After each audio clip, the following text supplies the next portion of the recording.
হযরত উমর ফারুক রাদিয়াল্লাহু তাআলা আনহুর জামানা, ওমর ইবনে আব্দুল আজ রাদিয়াল্লাহু তাআলা আনহু তিনি জানায় দিলেন, মিশরে এমন একটা প্রচলন চালু আছে, নীল নদীর পানি শুকায় যায়, যদি একটা কুমারীকে সাজায় সুজায় নীল দরিয়ে দেওয়া হয় তাহলে পানি উঠবে। হযরত উমর বলেন, অসম্ভব, থামায় দাও, এটা ইসলাম কোনোদিন অনুমতি দেয় না। ঠিক কিনা জোরে বলো। যেই মেয়েটাকে আজকে বলি দেওয়া হবে, যাকে আজকে এই নীল দরিয়ায় রাখা হবে, তার কি অপরাধ একটু বলো। আগে আমাকে তার অপরাধ জানাও, কেন তাকে এই রকম সাগরে ডুবাই দেওয়া হবে অন্যান্য মানুষের উপকারের জন্য। কয় তাহলে তো নীল দরিয়ায় পানি আসে না। হযরত ওমর বলেন, সেটা আমি দেখতেছি। তিনি চিঠি লিখলেন, এই নীল দরিয়া শোন, আমি ওমর তোর কাছে চিঠি লিখলাম, তুই যদি নিজের ইচ্ছায় তুই চলো তাহলে তোর পানির কোনো প্রয়োজন নাই, আর যদি তুই আমার আল্লাহর হুকুমে চলো তাহলে আমি চিঠি পাওয়ার লগে লগে তুমি পানি দাও। এই চিঠি নীল দরিয়ায় ফালাইতে দেরি, পানি উঠতে দেরি হলো না। একটু জোরে আওয়াজ দিয়া কও সুবহানাল্লাহ। প্রশংসা করব কার? আর একটু জোরে মালিকের নাম কার? আমাদের সিলেটের অঞ্চলে আমার একজন নানা ছিলেন, বহুত বড় একজন বুজুর্গ। মসজিদের মধ্যেই তিনি সময় কাটাইতেন বেশি। মসজিদের মধ্যে মানুষেরা এসে কয়, হুজুর আপনার পাশের ঘরে আগুন লাগছে, হুজুর আগুন কিন্তু আপনার ঘরে ধরবে, আপনার ঘরটা নেরার ঘর, ধরে কিন্তু আগুন ধরবে। হুজুরে কইতেছে, আগুনের মালিকের সাথে আমার কথা হইতেছে। মানুষেরা কয়, আমরা গেলাম, হুজুর লড়লেন না, মসজিদেই বসা। আমরা দেখলাম পাশের ঘর থেকে আগুন হুজুরের ঘরে ধরলো, কিন্তু আগুন হুজুরের ঘরে ডুইকা এদিক দিয়ে ডুইকা ওই দিক দিয়ে বের হয়ে যায়। আল্লাহু আকবার, জোরে বলেন। আগুন এই দিক দিয়ে ঢুকে, চালের নিচ দিয়ে এই দিক দিয়ে ঢুকে, ওই দিক দিয়ে আগুন বের হয়, বিন্দু পরিমাণ কোথাও আগুন লাগে না। আর জোরে কন্যা সুবহানাল্লাহ। मैं तालिब मौला हूँ मेरे इश्क़ निराला, मैं तालिब मौला हूँ मेरे इश्क़ निराला, है जुमला जहाँ जिनके तजल्ली से उजाला, है जुमला जहाँ जिनके तजल्ली से उजाला, मादरुद जहाँ गैर खुदा यार नदारम, যদি আদে খুদা হিচ দিগর কার নদরম, যদি আদে খুদা হিচ দিগর কার নদরম। উসমান হারুনি খাদেম রে পাঠাইছে, বাবা দেখতো যে একটু আগুন নি পাও, আমার অজুর পানি গরম করবো, শীতের রাত। খাদেম গিয়া দেখে একদল মানুষ আগুনের পূজা করে। খাদেম গিয়া কয়, ভাই একটু আগুন দিবানি। কয় কেন? কয় আমার উস্তাদে একটু পানি গরম করবো। কয় কেন? কয় অজু করার জন্য। এমনি অগ্নি পূজারী, আগুন পূজারীরা কয়, আরে আল্লাহ, আমরা আগুনের পূজা করি, আর এই আগুন নিয়ে তোমার উস্তাদে অজু বানাইবো, আর আমরা সেই আগুন দিমু, এটা তুমি ভাবছো কি করে? ভাগো ভাগো। খাদেমে কয়, তোমরা অসুবিধা কি? আগুন নিলে কি কমে নি? আগুন নিলে কমে না পারে এত বুঝানো যাবে না, দিমু না। খাদেমে গিয়া কয়, হুজুর আগুন তো পাইছি কিন্তু দিত না। কয় কেন? কয় ওরা আগুনের পূজা করে। উসমান হারুনি কয়, আমারে নিয়ে যা। কে সে উসমান হারুনি? কয় মঈনুদ্দিন চিশতির উস্তাদ। আরেকটু আস্তে কোন সুবহানাল্লাহ। মঈনুদ্দিন চিশতির উস্তাদ, পীর। এ ভাই একটু আগুন দাও না। কয় তোমার খাদেমরেই তো বলছি দিমু না আপনার, তুমি আবার আসছো কেন? কয় কেন দিবা না? কয় আগুনের পূজা করি। কেন পূজা করো? কয় বাপ দাদায় করছে। বাপ দাদা কেন করছে? কয় জানি না। কয় না, জানুন লাগবো। কও কেন করছে? কয় যদ্দূর জানি দুনিয়াতে আগুনের পূজা করলে দাদাই কইছে মরার পরে আগুনে জ্বালাইতো না, আগুনে মায়া করব। কইব দুনিয়াতে আমার পূজা করছে, একটু মায়া করি। উসমান হারুনি কয়, বুকার বুকা কল, আহম্মকের আহম্মক, মরার পরে আগুনে জ্বালাইবো কি জ্বালাইবো না এটা দুনিয়াতে টেস্ট করো। কেমনে? আঙ্গুলটা আগুনে দিয়া দেখো জ্বালায়নি। যদি আঙ্গুল না জ্বালায় তাহলে বুঝবা বডিও জ্বালাইতো না, মরণের পরে মায়া করব। আর দুনিয়াতে যদি আঙ্গুল জ্বালায় তাহলে বোঝা গেল এই পূজার কারণে আগুন আরো সেপতেছে, মরার পরে ইচ্ছা মতো সিলবো। ঠিক না? দুনিয়াতেই যদি আগুন তোমার আঙ্গুলটা ছাড়লো না, মরার পরে বডি ও ছাড়তো না। এই কথা কইতে আগুনের পূজারীরা কয় মৌলবীটা করতে গাইছিল, এটা তো আমার করে আগুনে ফুরাইয়া মারতে হয়েছে, ভাবসব তো বেশি ভালো না। কয় মিয়া শোনো, আগুনের অভ্যাসিত জ্বালানো, আগুন তো সবাইরই জ্বালাইব, আঙ্গুল দিলেও জ্বালাইব, যা দিবিব তাই জ্বালাইব। আগুনের অভ্যাসিত জ্বালানো, আগুনের স্বভাবটাই তো জ্বালানো। ওসমান হারুনি কয় ভুল কইছো, আগুনের স্বভাব জ্বালানো নয়, আগুন চাইলেই জ্বালাইতে পারে না, মালিকের অনুমতি লাগে, ঠিক না? যদি আগুন চাইলেই জ্বালাইতো তাহলে ইব্রাহিম খলিল আগুনে কিন্তু কেন জ্বালাইল না? আগুন যদি চাইলেই জ্বালাইতো, তুর পাহাড় জ্বলে ছাই, মুসা নবীর পশম কেন জ্বলল না? ঠিক না? হ্যাঁ, আমাদের সিলেটের অঞ্চলে আমার একজন নানা ছিলেন, বহুত বড় বুজুর্গ, বহুত বড় একজন বুজুর্গ। মসজিদের মধ্যেই তিনি সময় কাটাইতেন বেশি। মসজিদের মধ্যে মানুষেরা এসে কয়, হুজুর আপনার পাশের ঘরে আগুন লাগছে, হুজুর আগুন কিন্তু আপনার ঘরে ধরবে, আপনার ঘরটা নেরার ঘর, ধরে কিন্তু আগুন ধরবে।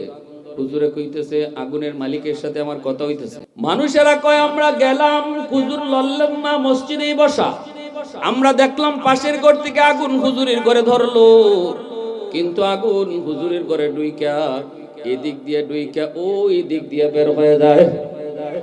আল্লাহু আকবার, জোরে বলেন। আগুন এই দিক দিয়ে ঢুকে, চালের নিচ দিয়ে এই দিক দিয়ে ঢুকে, ওই দিক দিয়ে আগুন বের হয়, বিন্দু পরিমাণ কোথাও আগুন লাগে না। ভাইরা বন্ধুরা, জন্যই ওই আগুনের পূজারীরা কয় মিয়া মৌলবী ইব্রাহিম বুঝি না, মুসা বুঝি না, এগুলা বুঝি না, এখন বর্তমান বুঝি আমরা, বর্তমান। উসমান হারুনি কয় তাহলে বর্তমানে দেখবা বলে। হ, উসমান হারুনি সাথে সাথে একা নয়, একটা হিন্দু বাচ্চা পাশে ছিল, ওই হিন্দু বাচ্চাটারে কোলে নিয়া আল্লাহু আকবার কইয়া আগুনের ভিতরে ঢুকে গেলেন। এখন তো শুরু হইছে রাম রাম রাম রাম। কয়রে মৌলবী মরছে মরুক, আমাকে ফুলাটার কি দোষ ছিল? মৌলবী জ্বলছে জ্বলুক, আমাদের বাচ্চাটারে কেন নিল? হঠাৎ করে তাকায় দেখে আগুনের ভিতরে উসমান হারুনি ওই ছোট্ট বাচ্চাকে নিয়া হাসি তামাশা করেন, কপালে চুমু দেন, খেলাধুলা করেন। আগুন আগুনের মতো উড়ে, কিন্তু তাদের গায়ে স্পর্শ করে না। সুবহানাল্লাহ, আরো জোরে, আরো জোরে সুবহানাল্লাহ। সুবহানাল্লাহ কার জিকির? একটু জোরে কন্যা, কার জিকির? আল্লাহ নামের জিকির করলে দিলের মধ্যে শান্তি আসেনি না আসে না? আল্লাহু আকবার, সুবহানাল্লাহর পাগল ছিলেন কে? ইব্রাহিম খলিল। এজন্যই তিনি বন্ধু হয়েছেন, আল্লাহর বন্ধু হয়েছেন। ফেরেশতারা কয় মালিক ইব্রাহিম তোমার খলিল হলো কেমন করে, বন্ধু তোমার কেমন করে? তোমার বন্ধু যদি হতে হয় আমরা ফেরেশতারা বন্ধু হব, মানুষ কেমন করে তোমার বন্ধু হয়? আল্লাহ বলেন ইব্রাহিম আমার পাগল। ফেরেশতারা কয় আমাদের থেকে বেশি পাগল হইতে পারে না। আল্লাহ কয় পরীক্ষা যদি করতে চাও যেভাবে খুশি করো। একজন ফেরেশতা মানুষের রূপ ধইরা পরীক্ষা করার লাগি আসলেন, ইব্রাহিম আল্লাহ নামের কেমন পাগল।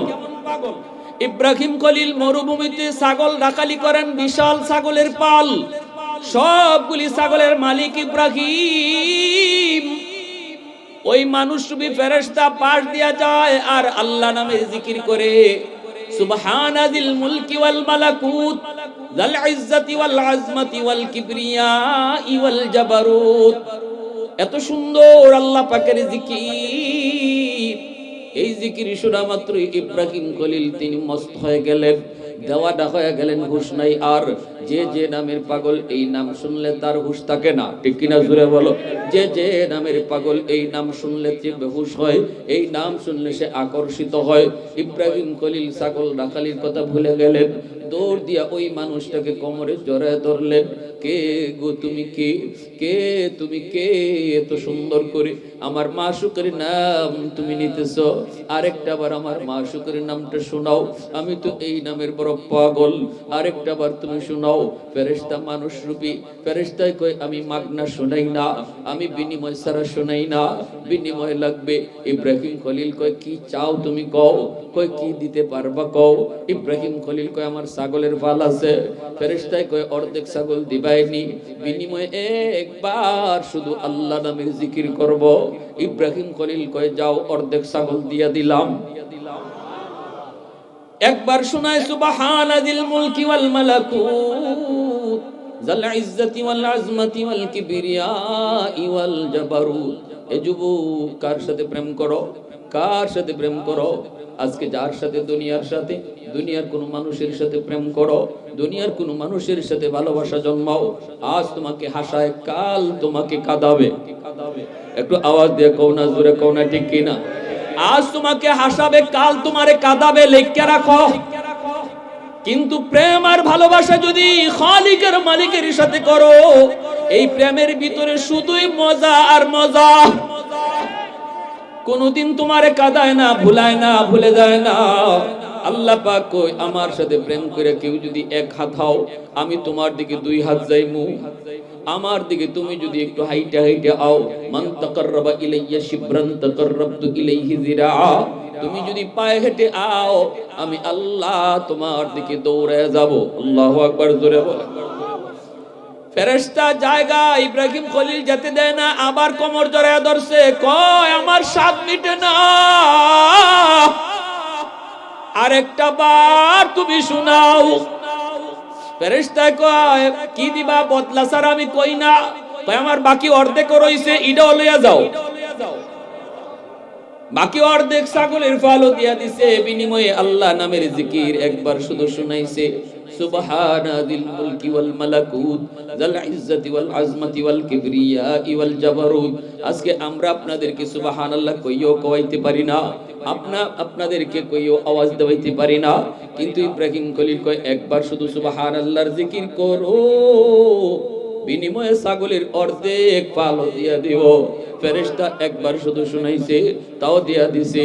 ফেরেশতা জায়গা ইব্রাহিম খলিল যেতে দেয় না, আবার যায় কোমরের মধ্যে জড়ায় ধরছে, কে গো তুমি? তোমাকে যেতে দিব না, আমি তো এই নামের বড় আশিক, আরেকবার তোমাকে শুনাইতে হবে। ফেরেশতা কয় এখন কি দিবা? এখন তো দেওয়ার কিছুই নেই, কেমনে শুনাইমু? আমি তো বিনিময় ছাড়া শুনাই না। ইব্রাহিম খলিল কান্দে আর কয় আরেকবার যদি শোনাও, আমি ইব্রাহিম সারা জীবনের জন্য তোমার গোলাম হয়ে যাব।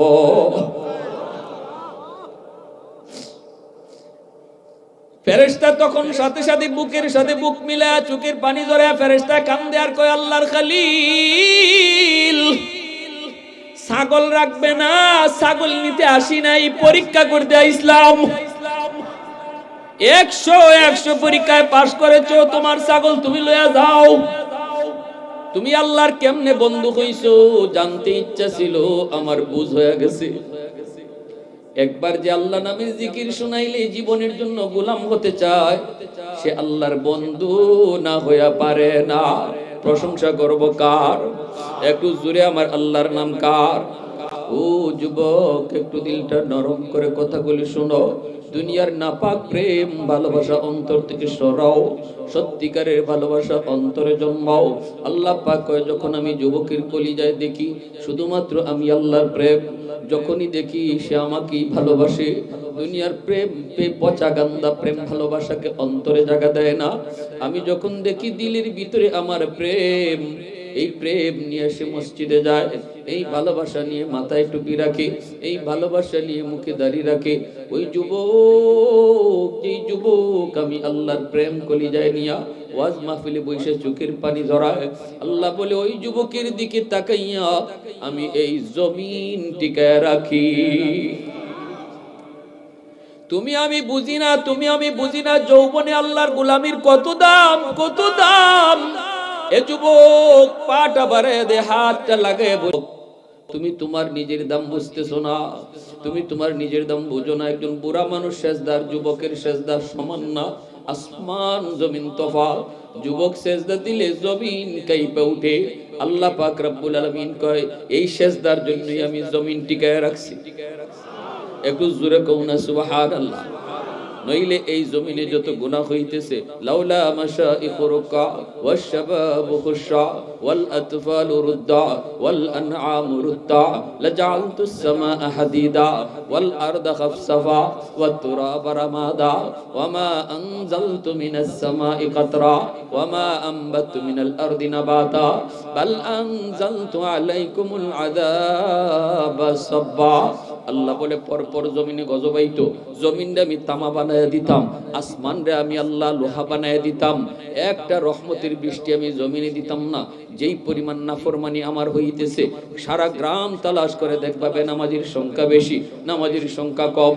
যেই গ্রামের মধ্যে নামাজির সংখ্যা কম, বেনামাজির সংখ্যা বেশি, এই গ্রামের মানুষ আল্লাহ কেন খাওয়াইতো? এই গ্রামে আল্লাহ কেন বৃষ্টি দিত? আল্লাহ কই এরপরও দেই, যখন দেখি দুই একজন যুবক আমি আল্লাহর কদমে সাজদা দেয়, তাদের দিকে তাকাইয়া এই জমিন আমি টিকায় রাখছি। ভাইরা বন্ধুরা, উসমান হারুনি আগুনের ভিতর থেকে আবার বাচ্চা নিয়ে লাফ দিয়া চলে আসলেন। এইবার আগুনের পূজারীরা কয়, হায় হায়, এতদিন পর্যন্ত আমরা কার গোলামি করলাম? আগুন তো আমাদের দেবতা না, আগুন বড় দেবতা না, বড় দেবতা হইল যারে আগুন জ্বালাইছে না সে। এখন উসমান হারুনির দেবতা কয়ে সেজদা দেওয়া শুরু করছে। আল্লাহর ওলি লাঠি হাতে নিয়ে কয়, আহমকে আহমক, এই বলদের বলদ, তোরা তো মনে করো কোনো কিছু অবাক দেখলি খোদা কইল, দেবতা কইতে দেরি করো না। আমি দেবতা না, আগুন আমারে জ্বালাইছে না, এটা আমার কোনো ব্যক্তিত্ব না, আমার কোনো কেরামতিও না, আমার কোনো বুজুর্গিও না, এটা আমার আল্লাহর ইশারায় আগুন চলে, আল্লাহ পাকের ইশারায় আগুন চলে, আল্লাহর অনুমতি ছিল না, এজন্য জ্বালায় নেই। তোমরাও যদি আল্লাহর বন্দেগী করো, আল্লাহর গোলাম হও, আল্লাহর প্রিয় হও, আগুন তোমাদের কেউ দুনিয়ায় জ্বালাবে না। সাথে সাথে সবগুলা আগুন পূজারী উসমান হারুনির হাতে হাত মিলায়া কালেমা পড়ে মুসলমান হয়ে যায়। আল্লাহর কালামের পাওয়ার আছে নি না নাই? একটু জোরে কোন আছে নি না নাই? কোরআন পড়া ফু দিলে লাভ হয়নি না হয় না? আসর হয়নি না হয় না? নাস্তিকে কয় ফখরে বাঙ্গাল রহমতুল্লাহ আলাইহি, হুজুর মানুষদেরকে আর কত ধোঁকা দিবেন? এই যে ফু দেন বাতাস দেন বাতাস দেন, মানুষও বাতাস পাইয়া কত বুকার বুকা। মানুষে কয় পাইছি জায়গা, আমরা তো বুদ্ধিমান, আমরা জেন্টলম্যান, আমরা অনেক বুদ্ধি নিয়ে ঘুরি, এটা তো আপনাদের ধোঁকা। ফখরে বাঙ্গাল কয় আমি কোরআন পড়া ফু দেই, এই ফুতে তোমার বিশ্বাস নাই? কয় না, কোনো বিশ্বাস নাই। ফুতে আবার কি হয়? বাতাসে আবার কি আছে? বাতাসে আবার কি আছে? ফখরে বাঙ্গাল কয় তুমি বুঝবা কেমন কইরা? তুমি তো জারর সন্তান। সাথে সাথে হে গরম হয়ে গেছে, চেহারা ফুলে গেছে, বডি ফুলে গেছে, ধরে ফেলবে ফখরে বাঙ্গালকে, ধরে ফেলবে ফখরে বাঙ্গালকে। মানুষজন এসে থামাইতেছে, মানুষেরা কয় কি হইছে তোর? কয় হুজুর আমারে কত বড় গালি দিছে শুনো। হুজুর কি কইছেন? কয় না বেশি কিছু কই নাই, কইছি জারর সন্তান, বাপের ঠিক নাই। কয় হুজুর আপনি এত বড় একটা গালি দিলেন? কয় হুজুর আমি তো গালি দেই নাই, আমি তারে বুঝাইছি বাতাসে কি হয়। কয় কেমনে? কই দেখেন আমি কোরআন পড়ে ফু দেই, বাতাস দেই। হ্যাঁ কই এটা বাতাস, এই বাতাসে কি হইলো? বাতাসে কি হইব? আমি তারে বুঝাইলাম, আমিও তার একটা বাতাস ছাড়ছি। এই বাতাসে তার চেহারা লাল হয়ে গেছে, বডি তার ফুলে গেছে, অথচ এই চেহারা লাল করার জন্য হাত লাগাইছি না। বডি যে ফুলছে মারছিও না, ঠিক কিনা জোরে কর? বডি যে ফুলছে মারছি কোন আমি? একটা বাতাস ছাড়ছি, বাতাস, তাও কি তার নাপাক বাতাস, গালি। এই বাতাসে যদি তার চেহারা লাল কইরা দেয়, বডি ফুলায়া দেয়, আল্লাহর কালাম পয়রা বাতাস দিলে যে আসর হয়, এটা তারে বুঝাইছি। আমাদের সিলেটের নুরউদ্দিন ঘরপুরি রহমাতুল্লাহি আলাইহি নাম শুনছেন নি আপনারা? হ্যাঁ, বালিয়ার সাহেব রাহিমাহুল্লাহর সাথে অনেক সম্পর্ক, ময়মনসিংহে খুব বেশি বেশি আসতেন, হুজুর খুব বেশি বেশি ময়মনসিংহ আসতেন। বহুত বড় আল্লাহর ওলি মুরব্বিরা নাম শুনছেন, দেখছেন? কালো মানুষ ছিলেন, বহুত বড় বুজুর্গ। আসরের নামাজ পড়তেন সিলেটে, মাগরিবের নামাজ পড়ছেন ময়মনসিংহে। কোন বিমানে আসলেন? Bangladesh airlines, Saudi airlines, Kuwaiti airlines, কোন এয়ারলাইন্স নাই, এটা আল্লাহর দেওয়া এয়ারলাইন্স। জিন্নাতরা ওনাকে এক জায়গা থেকে আরেক জায়গায় বাতাসে পৌঁছায় দিত। শনি মঙ্গলবারে হুজুরে ফু দিতেন, ফু কোরআন পুরা ফু। মানুষেরা এরকম বোতল নিয়ে নিয়ে হাজির হইত, হাজারো হাজারো মানুষ। কেমনে ফু দিবেন, সময় লাগবে অনেক বেশি। হুজুরে পুকুরে ফু দিয়ে চলে যাইতেন, বিশাল বড় এক পুকুর মাদ্রাসার সামনে। পুকুরে ফু দিয়ে হুজুরে কাজে যাইতেন, আর বলতেন পুকুর থেকে পানি নেও। মানুষের পুকুর থেকে পানি নিত, কাম হয়ে যাইত। আল্লাহর কালাম পড়া ফু দিলে আসর আসেনি না নাই? লন্ডন থেকে এক বেটা আয়া কয়, হুজুর আমি লন্ডন থেকে আইছি, আপনার পানি ভরা নিমু, আমারে খাস করে একটা ফু দেন এই জগে। হুজুরে কয়, পুকুরে তো ফু দিলাম। ওই কয়, হুজুর পুকুরের এই কোনা থেকে হি কোনায় ফু কেমনে যায়?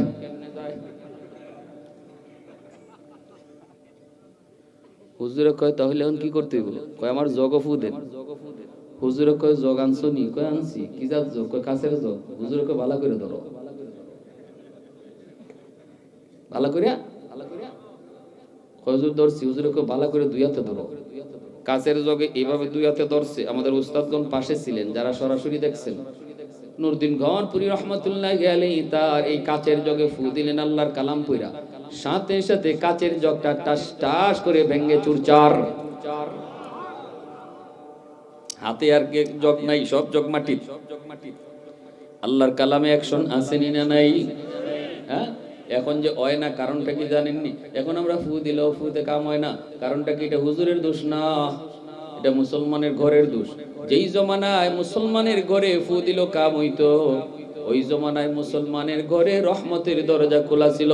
ফজরের পরে কোরআন তেলাওয়াত হইতো, মাগরিবের পরে কোরআন তেলাওয়াত হইতো। মুসলমানের ঘরের পাশ দিয়ে গেলে কোরআন তেলাওয়াতের আওয়াজ শোনা যাইতো। কিন্তু এখন আর এই আওয়াজ শোনা যায় না। টেলিভিশনে আওয়াজ শোনা যায়, গানের আওয়াজ শোনা যায়, গজবের দরজা এখন খোলা, রহমতের দরজা বন্ধ। যেই জমানায় ফুতে কাম হইতো, ওই জমানায় রহমতের দরজা খোলা ছিল। আর এখনের যুগে কাম হয় না, কারণ ফু আপনার ঘরে ঢুকবার জায়গা পায় না। যায় গিয়া দেখে রহমতের দরজা বন্ধ, গজবের দরজা খোলা। আল্লাহর কালাম রহমতের দরজা ছাড়া ঢুকে না। আগের হুজুররা যে কোরআন পড়ে ফু দিত, এখনের উলামায়ে কেরাম কোরআন পড়েই ফু দেয়। যায় ঠিক আপনার ঘরে ঢুকতো, গিয়া দেখে দল লাগাই। কোরআনের পাওয়ার আসেনি না নাই? মনে কি চায় না একজন হাফেজের বাবা হইতে? এ যুবক, মনে কি চায় না একজন হাফেজ কোরআনের দাদা হইতে? নানা হইতে মন চায় না? আজকে যেই খুশি তাদের মা বাবা, এমন খুশি তোমারও তো মন চায়, তোমারও তো এমন মন চায়। এরা বন্ধুরা জন্য বলি যুবক, এজন্য বলি আমার রহমতের নবী, মায়ার নবী, রহমতের নবী কয়, ইন্নাল আলিমা ইয়াস্তাগফিরু লাহু মান ফিল আরদ ওয়া মান ফিস সামা হাত্তাল হিতানু ফি জাওফিল মা।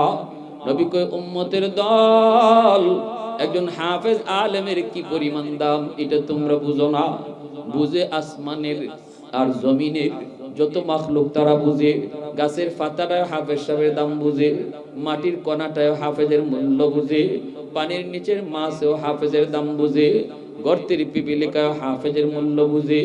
কারণ হলো এরা কয়, আল্লাহ এই জমিন তো টিকায় রাখছো এই হাফেজ সাহেবের উসিলায়, কোরআনের উসিলায়। কোরআনের আওয়াজ আছে বিদায় এখনো তো জমিন টিকে আছে। এখনো যুবকের কলিজায় তোমার ভয়, কোরআনের আওয়াজ আছে বিদায়।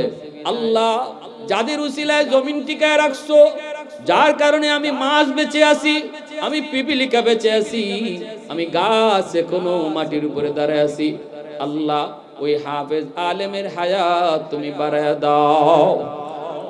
নবী কয়, ওরা কিন্তু দোয়া করতেছে, দোয়া করতেছে। আর আল্লাহ কয়, তোমার এলাকার জন্য তোমার মাদ্রাসা হলো রহমত। ওয়া নুনাজ্জিলু মিনাল কুরআনি মা হুয়া শিফাউন ওয়া রাহমাতুল লিল মুমিনিন। আল্লাহ পাক বলে, তোমার মাদ্রাসা তোমার সমাজের জন্য রহমত। যেই এলাকায় যেই মাদ্রাসা থাকে, ওই এলাকার মানুষ যদি মাদ্রাসাকে ভালোবাসে, মাদ্রাসাকে মহব্বত করে, আল্লাহ গোটা সমাজকে রহমতের চাদর দিয়ে ঢেকে রাখে। যেখানে রহমত থাকে সেখানে গজব আসে না। রহমত থাকলে গজব, মাদ্রাসার উসিলায় আল্লাহ গজব থেকে সমাজকে হেফাজত করে। কারা কারা অন্তর দিয়ে মাদ্রাসাকে ভালোবাসবে একটু হাত উঠে আল্লাহকে দেখান। আল্লাহ তুমি কবুল করো। সবাই বলেন আমিন, আরো জোরে বলেন আমিন।